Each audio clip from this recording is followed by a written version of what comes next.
정치, 법률, 사회, 문화 하나의 작은 날개짓이 경제의 흐름을 바꾼다. 주가 당락의 기승전결, 서경석의 카운터 펀치 시작합니다. 자, 오늘 순서 KB증권의 이만중 과장, 청인인베스트의 오한결 대표 여전히 자리했고요. 또 특별 손님 한 분이 계시죠.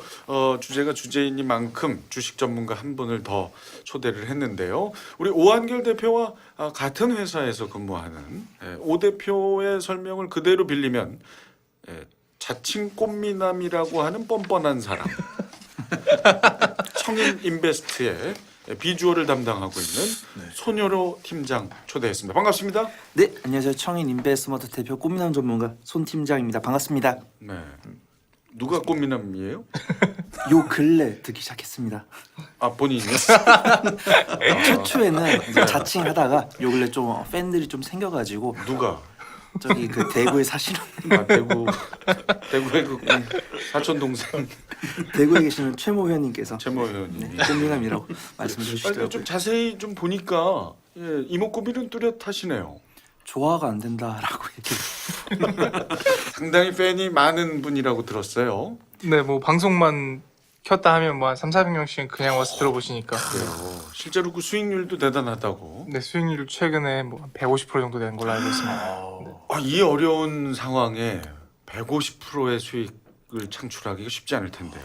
비결이 있습니까? 제 입으로 말씀드리기 좀 뭐하지만 일단 누가 대신 말할 사람이 없어요. 잘. 우선 많은 전문가분들이 얘기하는 원칙에 의한 종목 선정을 했다라고 좀. 아니 그런 좀 상투적인 얘기 말고 뭐 다른 거 없어요? 네. 우선 뉴스 많이 보고요. 갈수록 더 상투인데요. 이 상투 끝판왕인데. 수급 보고. 야, 뭐 하나 해주나 했더니만 그냥 이렇게 네이버만 봐도 나오는 이야기를 비결이라고 지금 얘기해 그래서 주시네. 이제 시장이 좋다 보니까 네. 운이 좋아서 그런 성과를 좀 거두고 있는 것 같습니다. 알겠습니다. 그러면은 우리 저 오한결 대표하고 손여로 팀장은 같은 사무실로 출근하시네요. 네, 저는 네. 이제 같은 사무실 안인데 이제 대표님 한 번 더 들어가는 같은 사무실이지만 대표실은 숨 쉬는 공간 살짝 다른. 우리가 드라마를 봐도 왜 그 회장실이나 사장실은 좀 깊숙한 곳에 네, 있죠. 항상 들어갈 때 목을 가다듬게 되고 똑똑 똑똑 두들기게 되고 두드리고. 네, 결제 보고서 한 장 그러- 들고 가야 되는 그런 그러네. 항상 뭐 이렇게 들고. 그런 곳에 비서실은 없습니까 따로? 비서실은 뭐 인사회계팀. 인사회계 팀이 비서실 업무까지 겸하는 네, 그러고 그런 있습니다. 상황이. 우리 저 KB증권의 이만중 과장은 보통 가장 궁금해하는 게 이 증권 회사 다니시는 분은 몇 시에 출근하나? 이게 사실은 네. 일찍 출근할 필요가 지금 사실은 없거든요. 왜냐하면 예전에는 미국 증시하고 우리나라 증시하고 사실 이제 좀 비슷하게 움직였었는데 네. 지금은 중국하고 더 그 동조화가 돼 있거든요. 그래서 그럼 중국하고 시차가 중국은 뭐 거의 시차가 없다고 보셔야 되는 거고요. 똑같다고 보면 되죠. 예, 뭐 우리 장중에 중국 시장은 10시 반에 이제 시작되기 때문에 사실은 이제 조금 빨리 출근합니다. 한 7시 한 10분, 20분 이때쯤 출근을 해서 미국 시장 분석하고 먼저. 이게 이제 저희가 이제 공식 멘트고요. 보통 와서 그냥 신문 읽습니다. 그리고 요즘에 그 정부가 강력하게 추진하는 그 이제 그 제도가 있지 않습니까? 그 시간 제한 요 내용이 있어서 예. 지금 바로 가면은 PC를 쓸 수가 없어요. 네. 그럼 몇 그래서- 시부터 쓸 수 있어요? 제가 알기로는 7시 한 45분? 예. 그럼 막혀 있군요. 예, 못 씁니다. 노동 시간 고 예, 규제 때문에. 시간 그 규제 때문에. 역시 대기업인 것 같습니다. 청인 인베스트는 몇 시부터 킬 수 있습니까? 컴퓨터? 우리는 자율스럽게 나와서 네. 일을 하시죠. 예. 아니 저 알겠습니다. 예. 손 팀장에게 질문했는데 알겠습니다. 대표님 어디 다른 방에 들어가 계세요? 저희 대표님은 전기세 걱정을 안 하시는 것 같습니다. 저희 직원들이 항상 일찍 이제 저 같은 경우도 7시 반에 출근을 하고 있고요. 그다음에 이제 회원들 대응하시는 분들도 다 8시쯤에 칼로 들어와가지고 다 시황 분석하고 이제 증권사에서 올라올 레포트 확인하고 네. 이제 좀 일찍 일하신 분들은 일찍부터 정규 시작 전부터 질문 주시면 그거 다 답변 드리고 그래서 그건 재량껏. 재량껏 하고 있습니다. 그렇군요. 그러니까 증권사 직원분들하고 거의 같은 패턴이라고 보면 되겠네요. 비슷하게 예. 움직이고 있죠. 그럼 퇴근도 한번 여쭤보겠습니다. 우리 대한민국의 주식시장 이제 3시, 30분에 현재 끝나죠 일단. 예. 그때 끝납니까 업무가? 저는 오늘 그 전에 나왔고요. 그 전에. 예, 증거사 직원인데도 불구하고 네. 장 끝나기 전에 나와야 되는 그런 이제 상황이면 그냥 과감하게 나옵니다. 그래서 사실 증거사 직원은 사실 약속 잡는 그거대로 이제 스케줄대로 그냥 하면 되는 거고요. 예, 그래서 뭐 언제 꼭 나가야 된다 이건 없는데 지금은 5시까지라고 제가 알고 있습니다. 5시. 그러니까 5시가 되면 PC가 꺼집니다. 켜지고 꺼지고 이게 네, 인공지능이죠 이게. 예, 이거 AI입니다. AI 시스템이 적용되고요. 저희는 이제 고객들한테 정보와 수익을 더 내주기 위해서 그렇죠. 이제 뭐 유럽장도 좀 보고요. 뭐 하다 보면 한 8시, 9시 밤이요? 예, 그 정도 퇴근을 합니다. 네. 어머나. 그것 때문에 그 체제를 안 갖춰놓고 전기세 걱정 없이 열심히 국내장도 보고 해외장도 보고. 예, 참 오늘 공교롭게도 저희 카운터펀치 시작 이후에 최초로 전문가 3분 모두가 주식 전문가여서 이 증권맨들, 주식 시장 일들 하시는 분들은 도대체 어떻게 생활하는지 한번 여쭤봤습니다.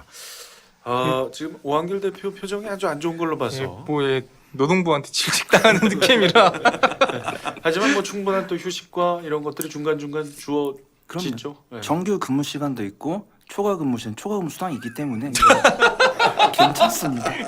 이런 팟캐스트 활동은 어떻습니까? 추가 어떤 출연료 이런 것들을 이제 해당되는, 저희 열정을 쏟아붓고 야 이게 오늘 방송이 끝나면 우리 오한결 대표는 조사 받으러 좀 가겠습니다. 오늘 삼겹살도 삼겹살로 또 입을 막기로 했거든요. 자세한 이야기는 본방에서 본격적으로 말씀드리겠고요. 자, 매주 수요일 업데이트되는 카운터펀치 팟빵, 파티, 아이튠즈에서 청취하실 수 있습니다. 검색창에 카운터펀치 찾아서 구독, 하트 눌러주시고 응원글 다뤄줬으면 하는 주제 질문 많이 남겨주시기 바랍니다. 카운터펀치 오늘 순서의 주제를 공개합니다.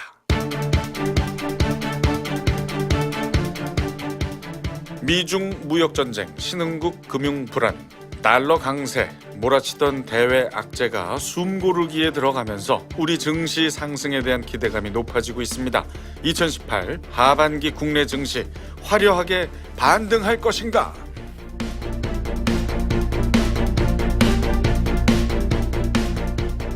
자, 유난히도 길었던 여름이 지나가고 이제 가을 분위기가 완연합니다.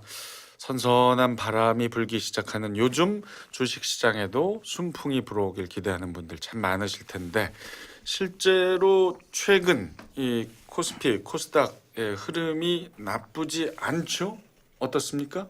네, 딱 나쁘지 않은 정도 상황입니다. 막 좋은 건 아닙니다만. 그러니까 사실 본격적인 상승 전환이라고 보기엔 좀 어렵고요. 예. 기술적인 반등 수준이다. 물론 지금 이번 주 월요일, 화요일 이렇게 해서 지금 살짝 좀 코스피, 코스닥 반등이 나오고 있거든요. 그래서 상당히 좀 기대는 하고 이제 있는 상황이고요. 예. 지난달을 좀 잠깐 말씀을 드리면은 그 지난달 이제 마지막 주 20일부터 이제 31일까지 이제 코스피는 외인이 1조 6,250억 정도 순매수를 해줬고요. 그 코스닥 같은 경우에는 외인이 한 2,495억 정도 순매수를 해줬습니다. 근데 이 마지막 주에 외인이 콜옵션을 한 7천억 정도 매도를 했거든요. 이제 콜옵션이라는 건 어려운 게 아니고요. 그냥 파생 상품의 일종인데 올라가는 것에 베팅을 하는 이제 파생 상품이다라고 보시면 됩니다. 그런데 그 콜옵션을 7천억 매도를 했다는 건데 그리고 또 이제 풋옵션은 이제 빠지는 거에 이제 베팅을 하는 예상을 하는 투자자들이 사는 옵션이라고 보시면 됩니다. 그런데 풋옵션은 2주간 한 2천억 정도 매수를 해줬거든요. 어허. 제가 이 부분 때문에 기술적인 반등이라고 말씀을 드린 건데요. 이 기술적인 반등이라고 보는 이유는 이제 외인이 소위 말해서 주식은 사고 콜옵션은 매도했다는 거죠. 이거는 커버드 콜이라고 하는 용어가 있습니다. 하락장 약세장에서 손실을 줄이기 위해서 공매도 대신해서 콜옵션을 매도하는 방식으로 대응하는 게 바로 이제 커버드 콜 전략인데 이 커버드 콜 전략을 핀 걸로 보입니다. 그러니까 결국 예상은 어떻게 하는 거냐면 하락 방향 약세 시장이라고 베팅을 하는 거죠. 예, 그렇게 보시면 좋을 것 같습니다. 외인들이 보기에는 좀 더 하락할 것 같다라는 네. 느낌이 감지된다라는 얘기신 거죠. 네. 자, 주식 시장이란 것이 뭐 원래 불규칙적입니다. 특히 또 우리 증시는 아주 불규칙적이죠. 그럼에도 불구하고 가을은 증시 성수기다라는 말이 있어요. 요거 어느 정도 맞는 말입니까, 오 대표? 통계를 보면 코스피와 코스닥 이제 사실 모두 가을에 좋진 못했습니다. 그러니까 주식 시장을 이긴 전략들에 대한 책이 자세히 소개가 되어 있는데 9월부터 10월을 가을로 본다면 2000년부터 2016년까지 17년 동안 평균적으로 코스피는 9월에 마이너스 0.77%, 그리고 10월에는 마이너스 1.2%를 기록했고요. 코스닥은 9월, 10월 각각 양 마이너스 3.04%, 마이너스 1.83%를 기록했습니다. 그러니까 작년에는 그래도 양시장 모두 좋은 흐름을 보였습니다만 대체적으로 통계는 별로 좋지 못하다, 이렇게 보시는 게 맞을 것 같습니다. 그럼 뭐 증시 성수기다 이거 왜 나온 얘기예요? 가을이. 예. 증시 성수기다라는 말보다 이제 이런 말들이 많이 생겼어요. 그동안에는 이제 이게 미국에서 유래된 말이었는데 썸머 랠리라는 말이 있지 않습니까? 뭐 썸머 랠리. 많이 들어보실 건데 뭐 어닝 시즌, 썸머 랠리, 뭐 산타 랠리, 뭐 이런 랠리들이 많은데 펀드 매니저들이나 예. 그런 분들이 이제 휴가를 가기 전에 시장이 오를 것을 대비해서 베팅을 풀로 하고 가는 경향들이 있었어요. 아, 네. 여름 휴가 가기 전에 막 사고. 그냥 막 사는 거죠. 예. 예. 그러니까 유동성이 풍부해지니까 시장이 오르지 않습니까? 모르겠죠. 그래서 그걸 이제 썸머 랠리라고 이름이 붙었었는데 요즘에는 이제 9월이나 10월 뭐 리먼도 있었고 안 좋은 악재들이 많다 보니까 오히려 휴가 가기 전에 변동성이 너무 커졌고 하락할 것에 대해서 걱정을 하는 부분들이 커져서 매도를 하고 갑니다. 아, 반대로. 네. 그래서 이게 썸머 영랠리이고 오히려 가을 시장이 더 나아진다. 아, 라는 말에서 이제 작년부터 유래가 된 거고요. 예. 네. 그래서 뭐 요번에도 보시다시피 여름보다는 조금 더 나은 시장이 지금 전개되고 있다라고 보시면 될 것 썸머 같아요. 영랠리 네. 오히려 다 팔았다가 휴가 갔다 와서 이제 가을부터 좀 산다. 네. 그래서 성수기다 뭐 이런 얘기가 나왔을 가능성이 네. 있다. 그렇군요. 실제로 그 캘린더 효과라는 게 있죠. 그런 예. 얘기 있죠. 네, 네. 있습니다. 그게 뭐죠? 캘린더 효과? 방금 얘기한 그 얘기하고 일맥상통하죠? 그럼요. 당연히 일치하고요. 사람이 사실 이제 새로운 마음으로 다시 시작해봐야 되겠다 이런 마음들 항상 하거든요. 네. 항상 그 결심대로 되지 않는데 그게 문제인데요. 월말 월초 효과라는 게 있었습니다. 옛날에. 근데 지금은 없습니다. 지금은 없고. 그래요? 그러니까 마지막 영업일, 월의 마지막 영업일하고 첫 번째 영업일 날 주가가 상승하는 그런 현상이었는데 이제 지금은 이제 사라졌다. 그렇게 보시면 좋을 것 같고요. 네. 1월 효과라는 게 있었습니다. 그러니까 1월 달의 수익률이 다른 월보다 수익률이 높게 나오는 현상이었는데요. 2000년까지는 1월 효과가 나타났었는데 2000년 이후부터는 1월 효과가 나타나지 않는 것으로 지금 통계적으로 나오고 있습니다. 예. 그리고 잔인한 4월이라고 하는 그 얘기는 많이 들어봤는데. 그렇죠. 네. 예, 이 내용은 상장 종목들은 감사 보고서를 3월 말까지 이제 제출을 해야 되거든요. 근데 이제 보통 그거에 대한 내용이 4월 초나 중순에 감사 의견이 나오게 됩니다. 그래서 그 감사 의견에서 뭐 적정이 나와야 되는데 부적정이 나오고 감사 의견 거절이 나오게 되면 관리 종목으로 지정돼서 상폐까지 이어질 가능성이 상당히 커지는 거죠. 그게 바로 4월입니다. 예, 그렇게 보시면 되고 보통 이제 상장 종목도 주주총회가 1, 2월 정도에 열리거든요. 네. 그래서 이제 주주총회 이후에 2개월 안에 배당금 지급하는 거를 결정을 합니다. 예, 배당금을 지급하게 돼 있는데 늦어도 4월 안에 배당금을 받기 때문에 배당금 받으면 해당 주식을 매도하는 심리가 강해집니다. 예, 그래서 4월은 잔인하다 그렇게 얘기를 하는 거고요. 그리고 요일 효과라는 거 있습니다. 네. 요일 효과라는 건 뭐냐면 월요일 날 수익률이 낮고 주 후반으로 갈수록 수익률이 높아지는 현상이다.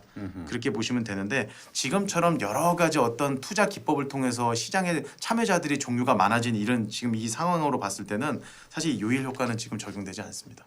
예. 그리고 공휴일 효과라는 게 있거든요. 네. 공휴일 효과는 공휴일 전일의 수익률이 높게 나오는 현상입니다. 예. 이제 이 현상은 우리나라에서도 계속 나오고 있는데요. 공휴일 전일과 공휴일 다음 날 모두 평균 수익률보다 높게 나오고 있는 그런 상황입니다. 실제로 이건 지금 나오고 있어요. 나오고 있고 기대감 때문에 그런 거고요. 네. 예. 연말 연초 효과하고 산타랠리 요게 있는데 지금 연말 2주 전까지 폐장일 전일까지는 수익률이 낮고요. 폐장일이라는 거는 이제 주시장 끝나는 날, 폐장일부터 연초 5일까지는 수익률이 높게 나타나는 현상입니다. 예. 그래서 그렇게 보시면 좋을 것 같고 지금 이제 대표님이 앞서 말씀하셨던 그 썸머랠리하고 역썸머랠리 이렇게 나오잖아요. 썸머랠리라는 건 이제 6월에서 7월 사이에 주가가 상승하면서 강세장이 나타내는 현상을 얘기를 하는데요. 이런 일이 일어나는 이유는 펀드 매니저가 이제 휴가 가기 전에 이제 가을 장세에 대한 기대 때문에 주식을 매수해 놓고 가서 그런 거다. 근데 이거는 우리나라 시장에서는 적용되지 않고요. 그렇겠네요. 미국입니다. 그러니까 미국에서 사실 이제 썸머랠리라고 하는 용어가 나왔고 대표님이 얘기해 주신 역썸머랠리가 오히려 가능한 그런 상황이라 보시면 좋을 것 같습니다. 왜 역썸머랠리냐? 썸머랠리가 역으로 일어나서 주시장 침체에 빠지는 그런 경우를 이제 역썸머랠리라고 하는데 휴가 떠나기 전에 주시장을 앞으로 안 좋을 것 같으면은 주식을 던지고 난 다음에 휴가를 가기 때문이죠. 이게 우리나라한테 적용되는 거고 썸머랠리는 미국에 적용된다. 네, 그렇게 보시면은 좀 적정할 것 같습니다. 그래요. 자, 지금 뭐 여러 가지 그 이 효과와 관련된 얘기를 들어보니까 가을은 증시 성수기다. 이 말은 뭐 그다지 설득력 있어 보이지 않는데 더군다나 그 9월, 10월에 시장에 아주 대형 악재들이 터진 경우가 꽤 있죠. 우리 손 팀장님. 네, 뭐 저는 뭐 겪어본 적이 없는데 많은 시청자분들이 뭐 1987년에 뭐 블랙 먼데이, 그다음에 2001년에 이제 9.11 사태, 그다음에 2008년 뭐 서브프라임 모기지 사태, 그다음에 2011년 유로존, 그다음에 이제 브렉시트도 이제 뭐 가을이라고 보기보다는 살짝 좀 한 박자 빨랐죠. 6월 달쯤에 발생했기 때문에 이 6월부터 9월과 10월에 좀 특정으로 악재들이 많았었고 이 부분에 좀 글로벌 증시에 타격을 줬던 이슈들이 많이 있었다라고 그렇게 찾아볼 수가 있습니다. 그렇군요. 과거를 돌이켜 보니까 또 오히려 더 안 좋은 일들이 많았던 걸로 느껴집니다. 우리 손 팀장님은 초반에 그 파이팅에 비해 상당히 말은 조곤조곤 이렇게 새색시처럼 하시네요. 이 방송 들어올 때 이제 지침사항이나 이런 게 있잖아요. 저도 예. 이제 회사 직원이다 보니까 네네. 이제 대표님하고 오는 동안 많이 얘기했었는데 이제 좀 즐거움과 진중함 두 가지 절충하고자 노력을 좀 하고 있습니다. 네. 저는 그런 얘기를 한 적이 없는데 처음 듣는 얘기입니다. 그 왜 없는 얘기를 꺼내고 그러세요? 근데 제가 너의 이렇게, 모습을 다 보여줘라라고 말을 했죠. 제가 이렇게 진중하게 하면 다들 웃으시더라고요. 그래서 오늘 좀 진중하게 하면서 소소한 웃음을 좀 만들어 아니 제가 볼까. 진중하다는 얘기는 안 했습니다. 새색시처럼 이렇게 조곤조곤 얘기한다. 예. 좀 대범한 자세로 흰눈 밭을 방송에 임해 밟듯 보도록 하겠습니다. 사뿐사뿐 밟듯이 그렇게. 그러니까 예. 마치 벗어시는 분 말하는 것 같아요. 근데 그래서 예. 그 방송을 하면 청취자들이 되게 좋아해 주고 그러겠어요. 네, 목소리가 이 흡입력이 대단할 것 같아요. 네, 기대됩니다.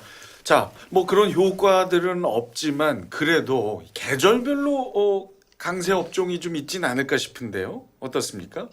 네, 사계절 테마주들 있습니다. 있죠. 이거는 정말 매년 반복되는 거고 매년 개미들은 당하는 거고요. 아, 당해요? 그렇죠. 너무 욕심이 과하거든요. 음흠. 내가 주식 5% 보려고 뭐 투자하는 줄 알아? 이런 분들이 너무 많아서 아하. 참 안타까운데 일단 제가 간단하게 짚어드리면 봄은 황사 테마가 있습니다. 그래서 뭐 아시겠지만 황사는 이제 고비사막에서 이제 뭐 모래바람이 이제 오는 거잖아요. 그래서 국내 안가용 의료기기하고 뭐 공기청정기, 정수기 업체 이런 회사들이 일시적인 테마를 형성을 하고요. 여름은 이제 무더위 장마잖아요. 그래서 방역 농약 비료 회사들, 그래서 뭐 남해화학이나 경농, 조비, DB 하이텍 이런 회사들이 좀 강세를 보일 때가 있고요. 빙가류나 이제 맥주 회사들, 롯데 삼강이나 빙그레, 빙그레는 아주 친숙하시죠? 예, 빙그랬죠. 예, 한때 아주 관심 가졌던 종목이죠. 그리고 이제 공기청정기로 지금은 유명해졌는데 냉방 업체들, 뭐 위닉스나 신일 이런 이제 회사들이 있고 여행 관련 기업인 하나투어나 모두투어 이런 것들이 이제 잠시 잠깐 강세를 보였다가 이제 유가가 오르면 빠지고 이런 상황이었고요. 가을은 이제 배당주 투자의 계절입니다. 그래서 찬바람이 불기 시작하면 경제 뉴스나 경제신문에 배당주에 대한 그런 기사들이 계속 나오거든요. 네. 그래서 이제 대부분의 상장 기업들이 이제 12월 결산이기 때문에 회기가 끝나기 전에 주식을 매입해야지 배당을 받을 수 있기 때문에 예. 3, 4분기 때쯤 이제 배당 투자를 이제 권하는 뉴스들이 나오면서 개인들이 많이 삽니다. 예, 그렇게 보시면 되고 배당주는 보통 9월달에 움직입니다. 예, 9월달에 움직이기 시작해서 이제 뭐 슬슬슬 이제 위로 올라갔다가 이제 배당 받고 나서 좀 빠지는 그런 배당락을 보이고 있고요. 겨울철은 난방주들 뭐 너무 뻔한 거죠. 그래서 난방주들, 난방기기 제조업체들이나 이제 정유 관련주들이 겨울 테마를 이루게 되고요. 그리고 이제 3월에 결산하는 이제 증권주들 배당 투자 이제 그래서 이제 우선주들 사기도 합니다. 예. 그래서 그런 내용들 있습니다. 계절별로 확실히 전통적으로 강한 업종들이 있긴 하고요. 그 요즘처럼 여름에 너무 덥고 겨울에 너무 춥고 이런 이 기후 상황에서는 아까 말씀하신 냉난방 주식은 조금 더 주목해 볼 필요는 있을 것 같아요. 네, 맞습니다. 실제로 이번 여름 냉방 회사들이 아주 어마어마한 매출을 올리지 않았습니까? 뭐 여름에 냉난방기 뭐 특히 이제 공기청정기 회사들 그런 회사들이 좀 그렇죠. 주가가 강세였죠. 그래요. 근데 이번에 제가 체감한 건데 네, 에어컨 설비 기사님들이 적어도 2달 전에 예약을 해야만 맞아요. 설치가 가능하더라고요. 음흠. 그런 거 보면 이미 뭐 에어컨이라든지 그런 냉난방기들이 많이 수요가 있었다라고 예. 봐야죠. 수리도 너무나 오래 걸리고 그러다 보니까 그냥 사겠다. 근데 맞습니다. 살려고 해도 또 줄을 서야 되는 네. 그렇죠. 그런 아주 기이한 현상이 있었죠. 이제 우리 명절 추석이 이제 얼마 남지 않았는데 명절 전후로 해서도 주가 흐름이 좀 바뀌나요? 어떠나요?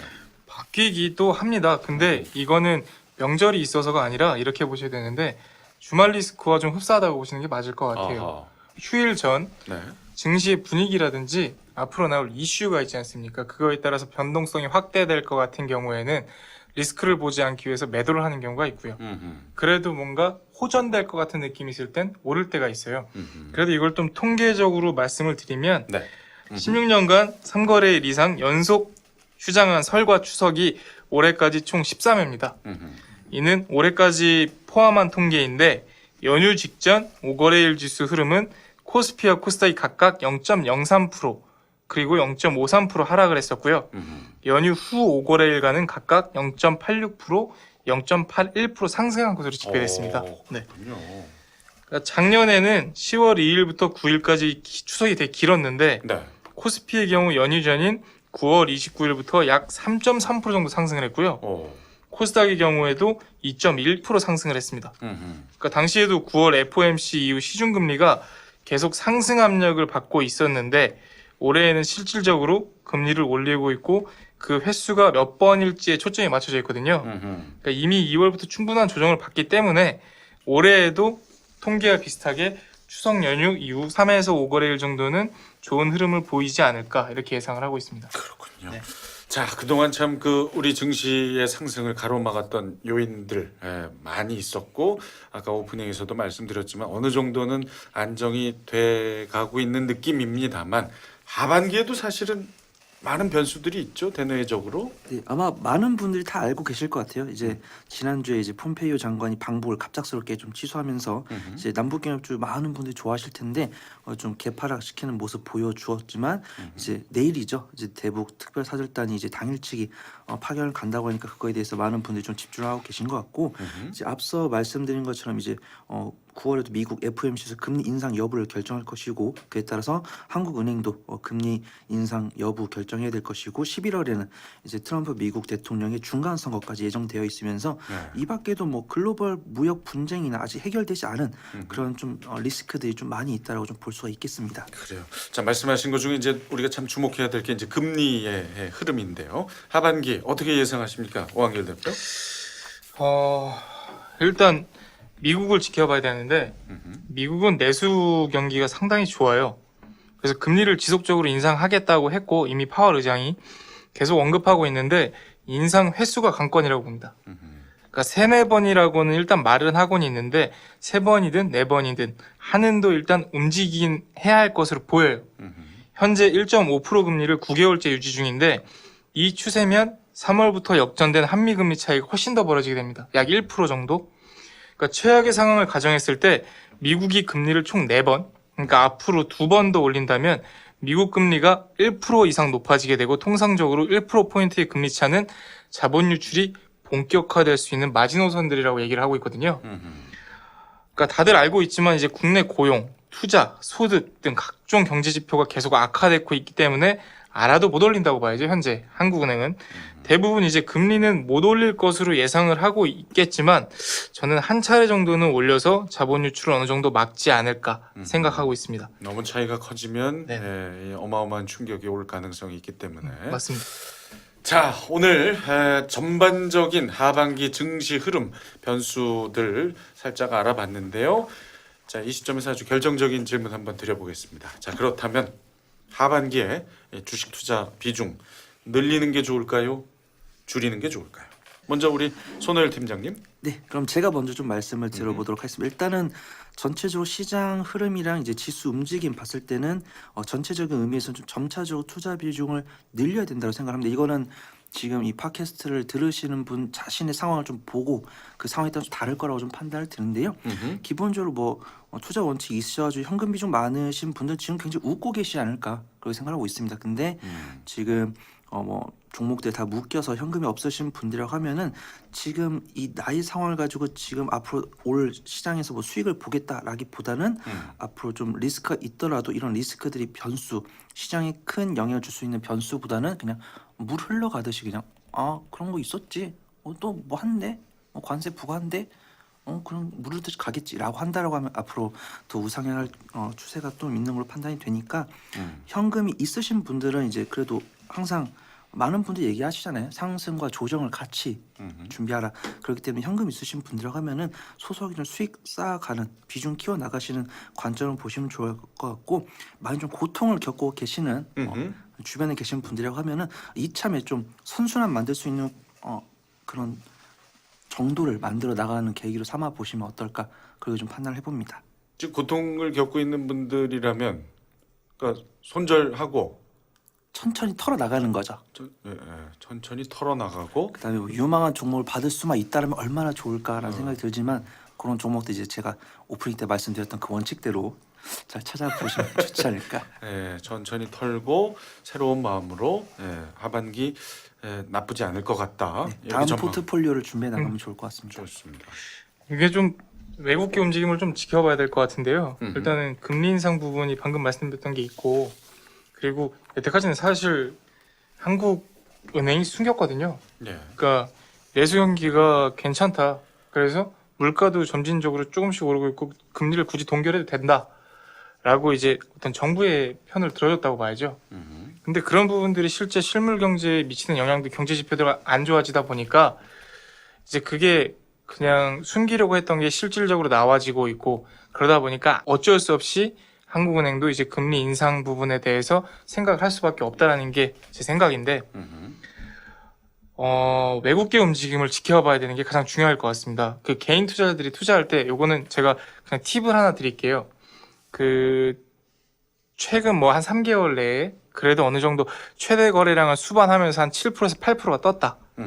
그럼 이제 큰 양봉 캔들이 나오지 않습니까? 네. 그러면 이제 바닥이라고 단정을 하고 종목을 매입하기보다 반등이 나오고 이 종목에 대한 손바뀜이 생겼다라고 인지를 하고 들어가는 게 오히려 안전하거든요. 네. 그 올린다는 의지를 보여준 거니까. 그리고 나서 그 7%가 올랐으면 약 3.5%에 해당하는 가격을 손절가로 잡습니다. 이제 그런 원칙을 세우는 거예요. 그런 다음에 그 반등에 맞춰서 따라 들어가고 손절가를 지켜가면서 매매를 하면 수익이 극대화될 수 있는데 바닥이라고 예측을 하면 한없이 내려갈 수도 있고요. 그리고 더 올라갈 거라고 해서 사는 시점이 어디냐? 이미 고점인 상태예요. 개인 투자자들이 하는 게. 그래서 아까 뭐 커버드 콜도 말씀을 해주셨는데 여름에 이제 외국계 자금이 썼던 전략이 리버셜이라는 전략입니다. 그러니까 현물을 사는 척하면서 개인 투자자들을 끌어들이고 현물을 다 던져버리는 거죠. 장이 이제 지속될수록 그러면서 선물 매수로 시장을 받치는 척을 했었어요. 근데 그거에 약 2달간 시장이 엄청난 폭락을 가져왔었거든요. 네. 근데 지금 반등하는 건 국내의 어떤 저밸류에이션도 있고 그리고 이제 최악의 경제 지표가 나왔다라는 거죠. 그러면 이거보다 더 최악일 수는 없다라는 거에 대해서 외국계 자금이 베팅이 들어오고 있는 상황인데 금리 인상의 갭이 커지면 그 자금이 반대로 다시 빠져나갈 수 있어요. 그러니까 외국계 자금이 계속 들어오느냐 악재 해소 구간이긴 하지만 현재까지의 반등 제가 봤을 땐 지금도 박스권이거든요. 박스권 고점에서 계속 횡보를 하고 있는 상황이고 하락 반등을 계속 주고 있기 때문에 요거는 조금 더 추이를 지켜볼 필요성이 있다라고 말씀을 드리고 싶습니다. 알겠습니다. 자, 이만준 과장. 네. 최근에 이제 미국이 중국을 이제 압박을 하고 있어요. 환율 보고서에 넣을 수도 있다 없다 뭐 이렇게 하면서 지금 중국 정부가 위안화 절상을 용인을 하고 있는 방향으로 선회를 했거든요. 그래서 코스피가 그것 때문에 사실 기술적 반등이 나왔다. 그렇게 사실 이제 받아들이셔야 되는 거고요. 근데 이제 실제로 사실 결국에는 이제 이익 전망치가 계속 좀 이제 개선이 돼야 되는 거거든요. 상장 주식들이. 네. 근데 지금 현재 반대입니다. 하반기 주요 업종들 이익 전망치가 지금 거의 대부분 다 꺾이고 있는 상황이에요. 그래서 최근에 보면 뭐 화장품주들 추풍 낙엽으로 계속 좀 빠지고 있잖아요. 예, 그래서 지금 방향은 저는 하방으로 보고 있습니다. 그래서 이제 대응을 어떻게 하시면 좋을 것 같냐면 업종과 순환매는 지금 아주 활발하게 이루어지고 있거든요. 최근에 2차 전지 관련 종목도 특히 뭐 포스코 캠텍이나 이런 회사들 보면 뭐 우리나라 주식 아닌 것처럼 뭐 어마어마하게 오르고 있거든요.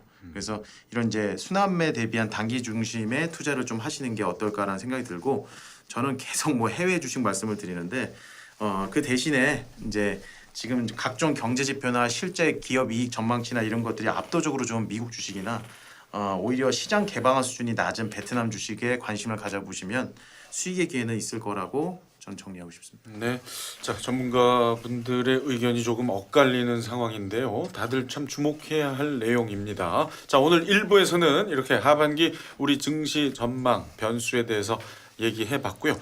2부가 중요합니다. 지수의 흐름과 개별 종목의 흐름이 반드시 같을 안 법 없거든요. 지수가 떨어져도 전체적인 느낌 안 좋아도 내가 잘 선택하면 그 종목은 오를 수 있는 거니까요. 2부에서는 현 시점 어떤 종목에 주목할 것인가 오한결 대표, 이만준 과장, 손열호 팀장이 소개하는